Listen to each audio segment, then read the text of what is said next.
हमसे जुड़े रहने के लिए हमारे channel Arun Kumar Shukla science tech को सब्सक्राइब करें। न्यू अपडेट्स पाने के लिए बेल को दबाएं और ग्रुप चैट और क्वेश्चन पूछने के लिए दिए गए नंबर पर मैसेज करें।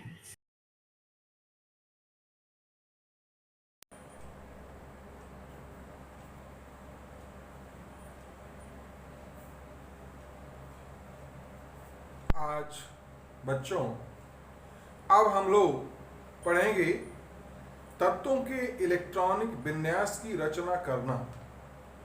अब तत्वों के इलेक्ट्रॉनिक विन्यास की रचना कैसे करते हैं, ये रचना करने के लिए कुछ नियमों की आवश्यकता होती है और उन्हीं नियमों के अनुसार चलते हुए जब हम इलेक्ट्रॉनों को भरते हैं कोशों में, कोशों के उपकोशों में और कक्षकों में, तो किसी भी तत्व की एक इलेक्ट्रॉनिक संरचना बन जाती है जिसको हम लोग इलेक्ट्रॉनिक कॉन्फ़िगरेशन कहते हैं। जैसे ऑप्पा नियम है, हुंड का नियम है, इनके द्वारा हम लोग N+L रूल है, किस प्रकार से इलेक्ट्रॉनिक विन्यास की रचना करते हैं अब हम लोग क्रमशः पढ़ेंगे। इस क्रम में पहले हम लोग पढ़ेंगे आफ्बा प्रिंसिपल, या इसको हम लोग बोलते हैं आफ्बा सिद्धांत। ये आफ्बा सिद्धांत क्या है? आफ्बा एक जर्मन भाषा का शब्द है जिसका अर्थ होता है रचना करना, बिल्डअप, बिल्ड अप। अब इसके सहायता से तत्वों के इलेक्ट्रॉनिक विन्यास लिखने में सहायता मिलती है।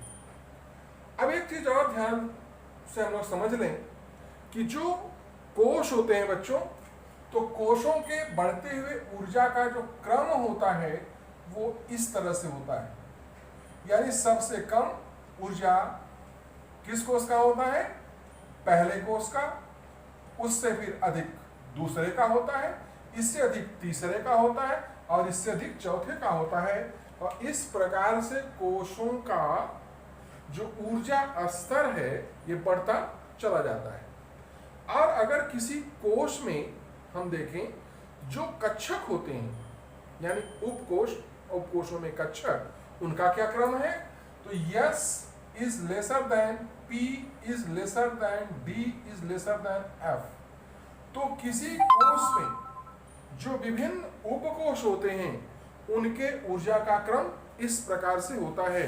यानी S का सबसे कम, उसके बाद P का, फिर उससे अधिक D का, फिर उससे अधिक F का होता है।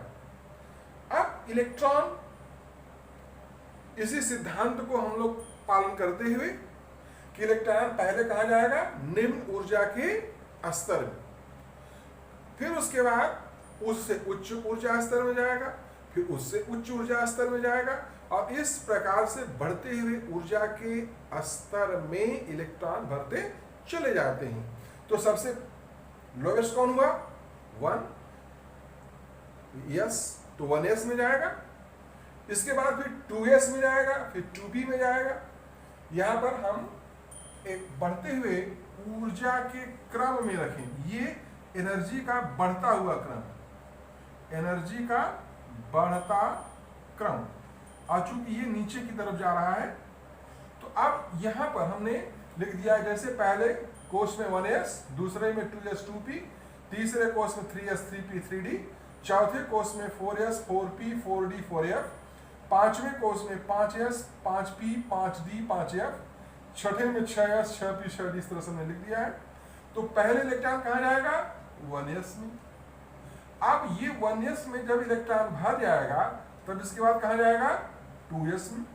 जब इलेक्ट्रॉन 2S में भर जाएगा तब कहाँ जाएगा? 2P में।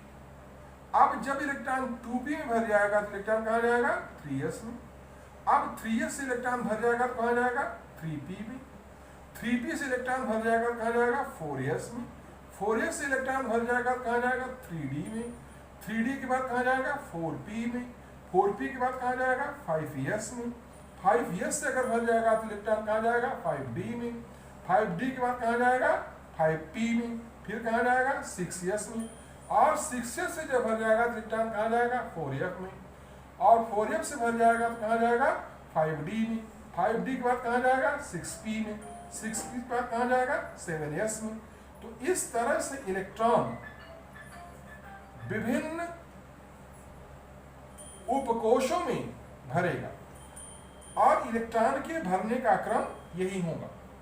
तो अब यहां पर अगर देखा जाए तो 1s की ऊर्जा सबसे कम हो गई, तो ऊर्जा का बढ़ता हुआ क्रम क्या हो गया 1s, उसके बाद 2s, उसके बाद 2p, 3s, 3p, 4s, 3d, 4p, 5s, 4d, 5p, 6s, 4f, 5d, 6p, 7s। तब उसके बाद क्या भरेगा 4f। अगर हम इसको आगे की तरफ बढ़ाते हैं तो फिर क्या बढ़ेगा 5f, फिर क्या बढ़ेगा 6d, फिर क्या भरेगा 7p। इस तरह से इलेक्ट्रॉन बढ़ते हुए ऊर्जा के क्रम में भरते हैं। तो ये आपका जो प्रिंसिपल है, इसके आधार पर हम लोग किसी भी परमाणु के अंदर कोशों तथा उपकोशों में इलेक्ट्रॉनों के भरने का क्या क्रम होगा वो जान गए। और जब ये पता चल गया तो आसानी से हम लोग इलेक्ट्रॉन को इन में भर करके इलेक्ट्रॉनिक विन्यास की रचना कर सकते हैं। अब उदाहरण के लिए हम लोग एक दो उदाहरण भी ले लेते हैं।